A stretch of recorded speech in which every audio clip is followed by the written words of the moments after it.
সুপ্রিয় শিক্ষার্থীরা, unity education BD চ্যানেলটিতে তোমাদের স্বাগতম। আজ আমরা অষ্টম শ্রেণীর স্বাস্থ্য সুরক্ষা বইয়ের পৃষ্ঠা নং 29 এর ফিটনেস সংক্রান্ত তথ্য সংগ্রহের প্রশ্নমালার এই ছকটি পূরণ করব। তাহলে চলো আমরা এই ছকটি পূরণ করি। ফিটনেস সংক্রান্ত তথ্য সংগ্রহের প্রশ্নমালায় আমরা প্রথমে লিখব, আপনি প্রতিদিন কত ঘন্টা ঘুমান? উত্তরে লিখব 8 ঘন্টা। ফিটনেস ধরে রাখার জন্য আপনি প্রতিদিন কত ঘন্টা কাজ করেন? 8 ঘন্টা।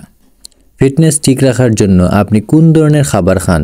এর উত্তর লিখব, ফিটনেস ঠিক রাখার জন্য আমি প্রতিদিন শাকসবজি, টাটকা ফল, শস্যদানা, মাছ, মাংস, দুধ, ডিম এবং কম ফ্যাটযুক্ত দুগ্ধজাত খাবার খাই। ফিটনেস ঠিক রাখার জন্য কোন ধরনের খাবারগুলো আপনি পরিহার করবেন? উত্তর লিখব, ফিটনেস ঠিক রাখার জন্য আমি অধিক মিষ্টিযুক্ত খাবার, কোমল পানীয়, সব ধরনের তৈলাক্ত খাবার, চর্বিযুক্ত মাংস, তৈলাক্ত মাছ, বাদাম, ঘি, মাখন ইত্যাদি পরিহার করব। এসব খাবারগুলো কেন পরিহার করা প্রয়োজন? এসব খাবারগুলো পরিহার করলে শরীরে প্রয়োজনীয় পুষ্টি পাওয়া যায় এবং চর্বিহীন মাংসপেশির সৃষ্টি হয়। এছাড়াও রোগ প্রতিরোধ ক্ষমতা বাড়িয়ে শরীরকে ফিট রাখতে সাহায্য করে। তাই এসব খাবার পরিহার করা প্রয়োজন।